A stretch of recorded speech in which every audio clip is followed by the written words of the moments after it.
안녕하세요. 김성길 목사와 함께하는 사람 이야기 제2단원의 G7 과정입니다. 이 시간부터는 제13장의 이야기를 함께 나누겠습니다. 13-1회가 되겠습니다.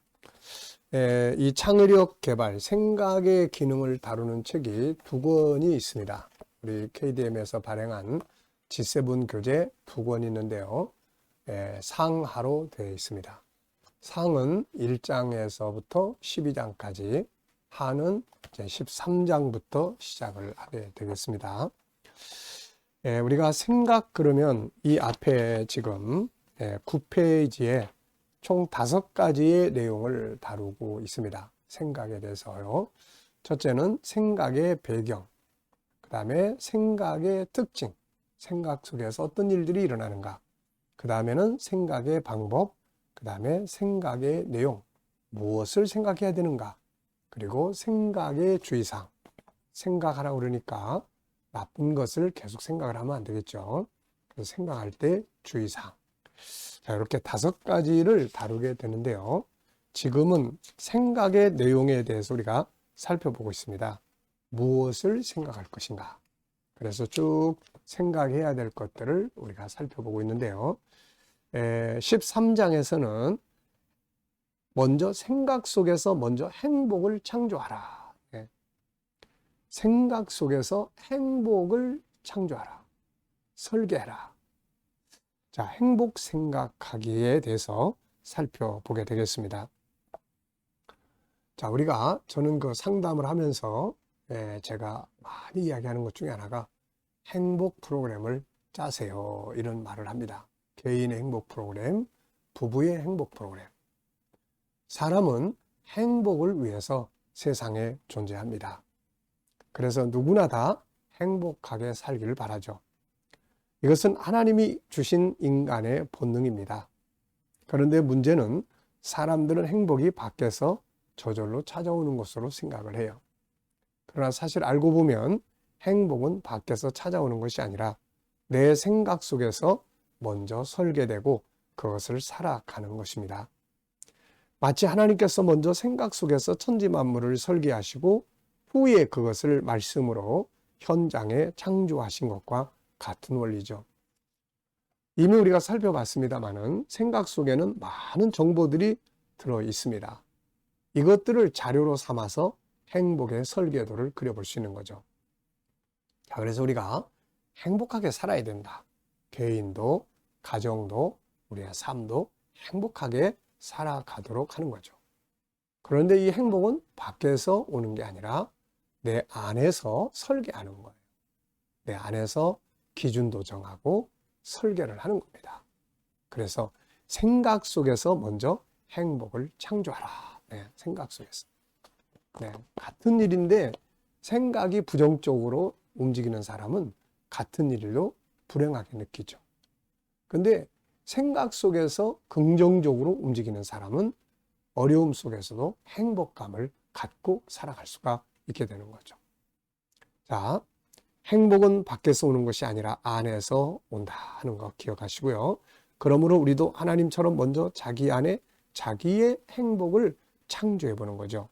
그리고 이것을 밖으로 나타내 보는 것입니다. 자, 행복 창조를 위해서 몇 가지 알아야 될 내용이 있는데요.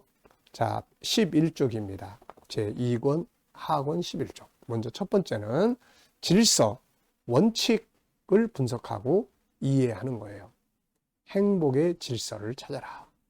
생각 속에서 행복을 설계하기 위해서는 먼저 하나님이 창조해 주신 행복의 질서, 원칙이 무엇인지를 알고 그것을 익숙하게 훈련하는 일입니다.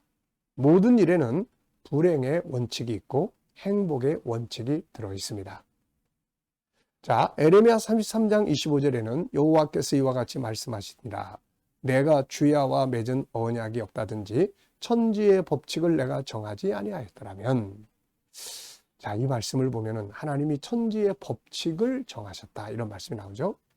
누구든지 행복의 질서 원칙을 따라가면 행복하게 되고 불행의 질서, 불행의 길을 따라가면 불행해지게 되는 거죠.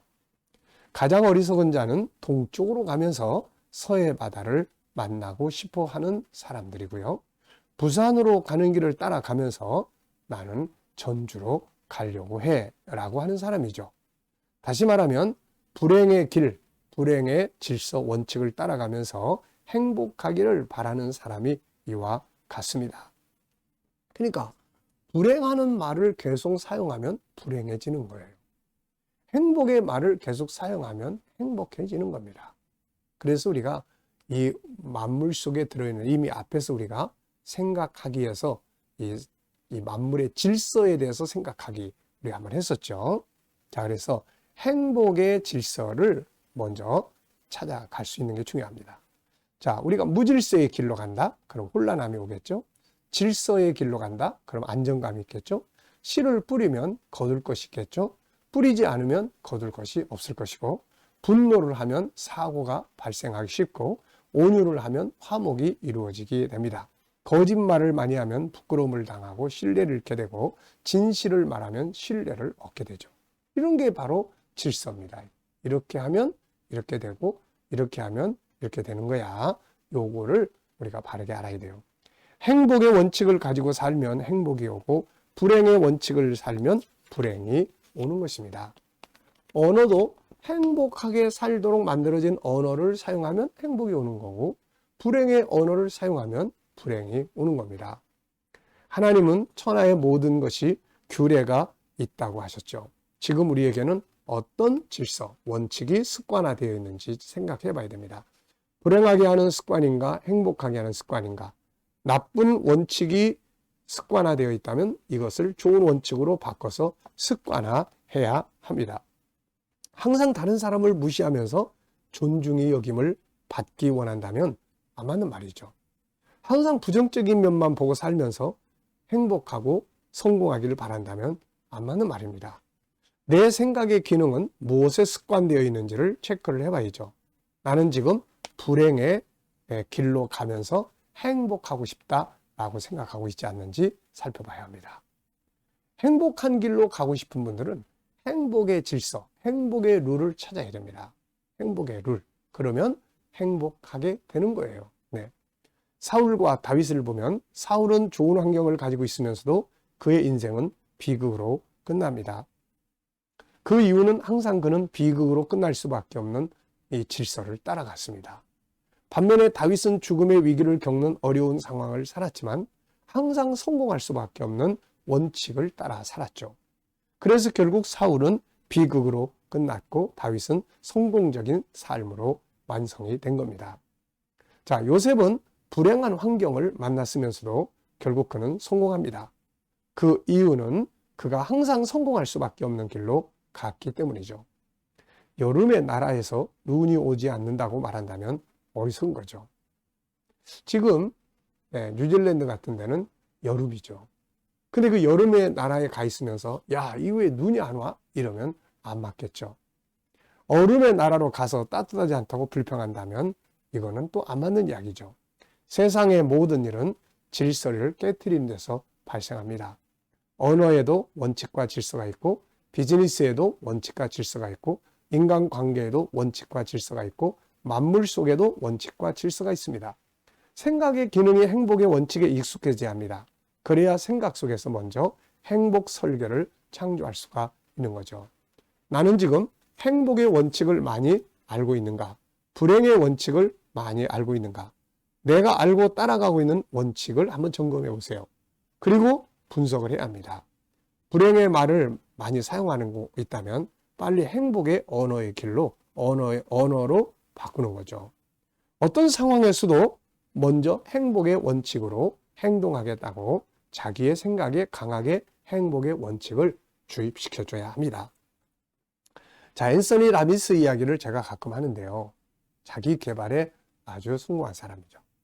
이 사람이 어느 날 라디오와 텔레비전 토크쇼에 출연을 했을 때 의식적으로 이런 상태가 되려고 노력을 합니다.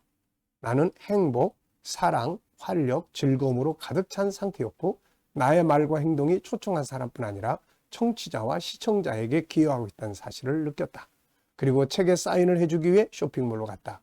그곳에 도착하자 매니저가 나와 난처한 표정을 말했다. 약간 문제가 생겼습니다. 라빈 선생님, 선생님이 이곳에 오신다는 내용이 내일 신문에 나올 예정입니다. 만일 내가 벤저민 프랭클린의 목록을 읽어보기 전이었다면 다른 식으로 반응했을지 모른다. 하지만 나는 새로 만든 목록을 떠올리며 생각했다. 어떤 도전이 와도 나는 그 목록 지키기로 다짐했다. 이건 그 규칙대로 설 수 있는지 알아보는 좋은 시험대야. 준비된 책상으로 다가가 주위를 둘러보았고 아무도 없었습니다. 상점 안에 겨우 두세 명이 한가로이 걸어 다닐 뿐이었죠. 아무도 없는 곳에서 어떻게 기뻐서 흥분할 수 있을까? 그때 처음 떠오른 것은 특이함이었죠. 내가 만든 목록 가운데 하나가 바로 특이함인데, 그래서 내가 쓴 책인 무한 능력을 한 권 집어들고 온갖 종류의 감탄사를 쏟아냈습니다. 와, 이게 정말이야? 그때 근처를 지나다 한 여성이 그 소리에 이끌려 멈추더니 내가 책을 읽는 모습을 쳐다봅니다. 나는 이 책이 얼마나 놀라운 책인지 설명하며 책 속에 있는 좋은 이야기와 기술들을 짚어주었죠. 그러자 다른 사람들은 무슨 일인지 기웃거리기 시작하더니 이어서 몇 사람이 더 다가왔습니다.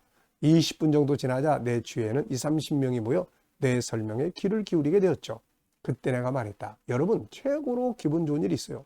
나는 우연히 이 책의 저자와 가까운 친구가 되었거든요. 처음 관심을 내게 보이던 여성이 눈을 반짝거렸다. 진짜요? 나는 책의 뒷면에 있는 내 사진을 가리키며 말했다. 눈에 익은 사람이죠. 사진을 본 그녀는 깜짝 놀랐죠. 그러더니 웃기 시작했습니다. 다른 사람들도 모두 따라 웃었죠. 나는 자리에 앉아 책에 사인하기 시작했고 결국 사인회는 성황리에 끝났고 우리는 모두 즐거워했습니다. 엉뚱한 상황에 처할 때 있죠. 그런 속에서도 이 사람은 거기서 행복을 창조를 하는 사람입니다. 그러니까 이왕이면 거기서 즐거운 말을 하고 즐거운 생각을 하고 즐거운 막 성질을 내고 뭐 이렇게 준비가 안 돼 있어 막 이런 게 아니라 그렇게 할 때 자, 행복은 만들어지게 되는 겁니다. 먼저 우리 생각 속에서 행복 질서를 찾고 행복 프로그램을 짜보는 자, 이런 시간 한 번쯤 만들어 보시기 바랍니다. 자, 이 시간 말씀을 여기서 마치겠습니다. 감사합니다.